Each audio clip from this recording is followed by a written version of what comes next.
Hi dear friends, welcome back. നമ്മുടെ +2 business studies Christmas എക്സാമിൻ്റെ 2 മാർക്കിൻ്റെ ചോദ്യങ്ങളുടെ ഉത്തരങ്ങളാണ് ഈ ഒരു വീഡിയോയിൽ ഉൾപ്പെടുത്തിയിട്ടുള്ളത്. അപ്പോൾ എങ്ങനെ ഉണ്ടായിരുന്നു മക്കളെ നിങ്ങളുടെ 2 മാർക്കിൻ്റെ ചോദ്യങ്ങൾ? നിങ്ങളുടെ അഭിപ്രായങ്ങൾ കമൻറ്റായിട്ട് ഞാൻ വെയിറ്റ് ചെയ്യുന്നുണ്ട്. നമ്മൾ പറഞ്ഞ ഒരുപാട് ചോദ്യങ്ങൾ വന്നിട്ടുണ്ടായിരുന്നല്ലേ, ഒത്തിരി സന്തോഷം കണ്ടപ്പോൾ.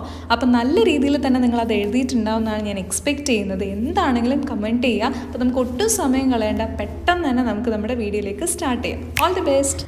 2 മാർക്കിൻ്റെ ചോദ്യങ്ങൾ നമ്മൾ നോക്കുകയാണെങ്കിൽ അതിൽ നമുക്ക് മൊത്തം 11 മുതൽ 16 വരെയായിരുന്നു ചോദ്യങ്ങൾ അറ്റൻഡ് ചെയ്യാനുണ്ടായിരുന്നത്. ഓക്കെ, അപ്പോൾ അതിൽ 5 ക്വസ്റ്റ്യൻസ് ആണ് നമ്മൾ എഴുതേണ്ടിയിരുന്നത്. റെഡി അല്ലേ? ഇവിടെ മൊത്തം നമുക്ക് 6 ചോദ്യങ്ങൾ തന്നിട്ടുണ്ട്. ഈ 6 ചോദ്യത്തിൽ ഒന്ന് നമുക്ക് സ്കിപ്പ് ചെയ്യാം കേട്ടോ. അപ്പോൾ നമുക്ക് നോക്കിയാലോ, ഓരോ ചോദ്യങ്ങൾ നോക്കിയാലോ. റൈറ്റ്, ഒന്നാമത്തെ ക്വസ്റ്റ്യൻ എന്തായിരുന്നു? List any 2 features of management as an art. Management ഒരു ആർട്ട് ഫോമായിട്ട് അല്ലെങ്കിൽ ഒരു ആർട്ടായിട്ട് കാണുന്നതുമായി ബന്ധപ്പെട്ടിട്ടുള്ള ഫീച്ചേഴ്സാണ് ചോദിച്ചിട്ടുള്ളത്. വളരെ ഇമ്പോർട്ടൻ്റ് ആണ്, നമ്മൾ പറഞ്ഞിട്ടുള്ള ഏരിയ തന്നെയാണ് മാനേജ്മെൻറ്റ് ആസ് എൻ ആർട്ട് എന്ന് പറയുന്നത്. അപ്പോൾ നമുക്ക് നോക്കിയാലോ എന്തൊക്കെയായിരുന്നു നിങ്ങൾ അവിടെ എഴുതേണ്ടിയിരുന്നത്.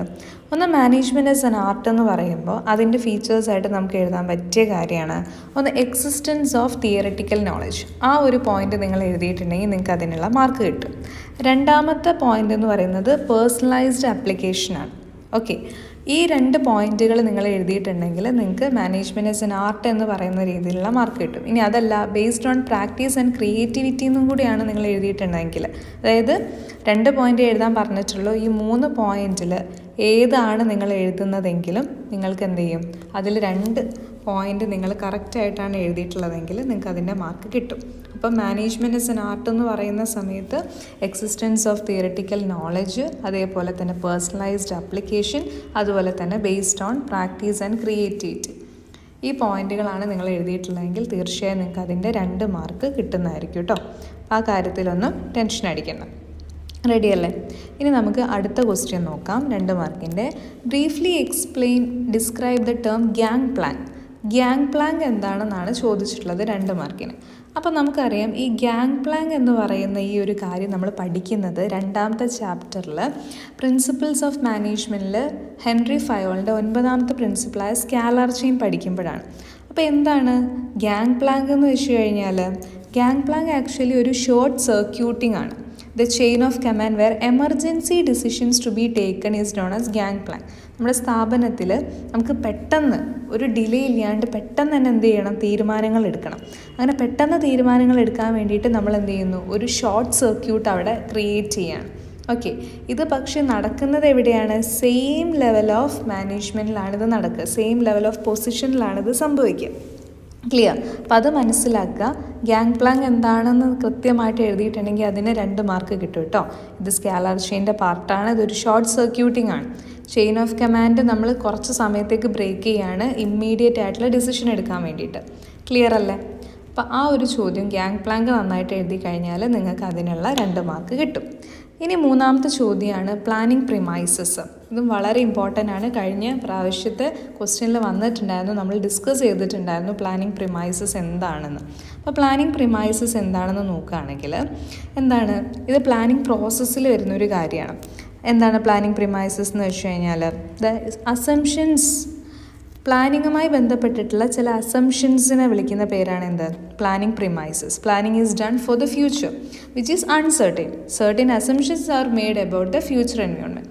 അതായത് ഫ്യൂച്ചർ എൻവയോൺമെൻറ്റിനെ കുറിച്ചുള്ള ചില അസംഷൻസിന്, ചില ധാരണകളെ വിളിക്കുന്ന പേരാണ് എന്ത്, പ്ലാനിങ് പ്രിമൈസസ് എന്ന് പറയുന്നത്. അപ്പോൾ ഇത് കഴിഞ്ഞ തവണ വന്നിട്ടുണ്ടായിരുന്നു, നമ്മൾ വീണ്ടും ഡിസ്കസ് ചെയ്തിട്ടുള്ള ക്വസ്റ്റ്യൻ ആയിരുന്നു. അപ്പോൾ അത് നിങ്ങൾ നന്നായിട്ട് എഴുതിയെന്ന് വിശ്വസിക്കുകയാണ്, പ്ലാനിങ് പ്രിമൈസസ്. പിന്നെ ചോദിച്ചിട്ടുള്ള ഒരു ക്വസ്റ്റ്യൻ എന്ന് പറയുന്നത് വാട്ട് ഈസ് ഓർഗനൈസേഷണൽ സ്ട്രക്ചർ. 5ാമത്തെ ചാപ്റ്ററാണ് അല്ലേ. അപ്പോൾ ഓർഗനൈസേഷണൽ സ്ട്രക്ചർ എന്താണെന്ന് ചോദിച്ചു കഴിഞ്ഞാൽ, ഓർഗനൈസേഷണൽ സ്ട്രക്ചർ എന്താണ്? The means it is established pattern of relationship among various parts of the enterprise. നിങ്ങൾക്ക് ഇതേ രീതിയിൽ തന്നെ എഴുതണമെന്ന് ഒരു നിർബന്ധവും ഇല്ല കേട്ടോ.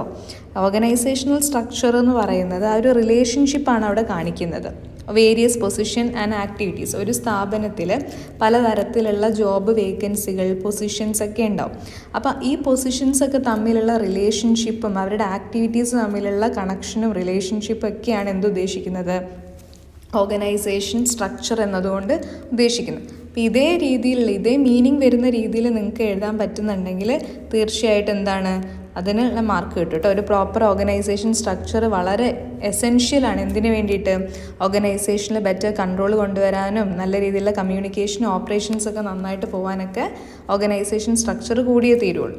റെഡിയല്ലേ? അപ്പോൾ ഓർഗനൈസേഷൻ സ്ട്രക്ചർ നല്ല രീതിയിൽ എഴുതിയാൽ നിങ്ങൾക്ക് അതിൻ്റെ ഒരു 2 മാർക്കും വളരെ ഈസി ആയിട്ട് കിട്ടും. പിന്നെ ചോദിച്ചിട്ടുള്ള ക്വസ്റ്റ്യൻ എന്ന് പറയുന്നത് list any 2 importance of supervision in organisation. അതായത് ചാപ്റ്റർ ഏതാ മക്കളെ വരുന്നത്? സൂപ്പർവിഷൻ വരുന്ന ചാപ്റ്റർ എന്ന് പറയുന്നത് 7ാമത്തെ ചാപ്റ്ററാണ്, ദാറ്റ് ഈസ് ഡയറക്റ്റിംഗ്. അപ്പോൾ ഡയറക്റ്റിങ്ങിൽ ചോദിച്ചിട്ടുള്ള ക്വസ്റ്റ്യനാണ് എന്ത്? ഈ ഒരു സൂപ്പർവിഷൻ്റെ ഇമ്പോർട്ടൻസ് എന്താണ്? Maintain day to day contact. Day to day contact maintain ചെയ്യാൻ സൂപ്പർവിഷൻ ഇമ്പോർട്ടൻ്റ് ആണ്, അത്യാവശ്യമാണ്. അതുപോലെ തന്നെ it act as a link between management and workers. ഇത് തന്നെ എഴുതണമെന്ന് യാതൊരു നിർബന്ധമില്ല കേട്ടോ. സൂപ്പർവിഷൻ എന്ന് പറഞ്ഞാൽ എന്താണ്? എംപ്ലോയീസ് ചെയ്യുന്ന ജോലിയൊക്കെ കറക്റ്റായിട്ടാണോ, അവർ നല്ല രീതിയിൽ അത് ചെയ്യുന്നുണ്ടോ എന്ന് നമ്മളൊന്ന് ഓവർസീൻ ചെയ്യാണ്. അപ്പോൾ maintain day to day work maintain ചെയ്യാൻ എന്ത് വേണം? സൂപ്പർവിഷൻ വേണം. അതുപോലെ തന്നെ മാനേജ്മെൻറ്റിനെയും വർക്കേഴ്സിൻ്റെ ഇടയിൽ ഒരു ലിങ്കായിട്ട് പ്രവർത്തിക്കാനും സൂപ്പർവിഷൻ വേണം. ക്ലിയർ അല്ലേ? അപ്പോൾ അത് എഴുതിയാൽ നിങ്ങൾക്ക് അതിൻ്റെ കൃത്യമായിട്ടുള്ളൊരു മാർക്ക് കിട്ടും. ആൻഡ് ഫൈനലായിട്ട് ഈ സെക്ഷനിൽ അവസാനത്തെ ക്വസ്റ്റ്യനാണ് നെയിം എനി 2 സെലക്ഷൻ ടെസ്റ്റ്. അതായത് ചാപ്റ്റർ വരുന്നത് 6 ആണ്, സ്റ്റാഫിംഗ് ആണ്. സ്റ്റാഫിങ്ങിൽ സെലക്ഷൻ പാർട്ടിൽ നമുക്ക് കുറച്ച് ടെസ്റ്റുകൾ പഠിക്കാനുണ്ട് അല്ലേ? അപ്പോൾ ഏതൊക്കെയാണ്? ഏതെങ്കിലും 2 എണ്ണം എഴുതിയാൽ മതി കേട്ടോ. അപ്പോൾ ഏതൊക്കെ ടെസ്റ്റുകളുണ്ട്? ഇൻ്റലിജൻസ് ടെസ്റ്റ് ഉണ്ട്, trade test, aptitude test, interest test, personality test. ഇത്രയും ടെസ്റ്റുകളുണ്ട്.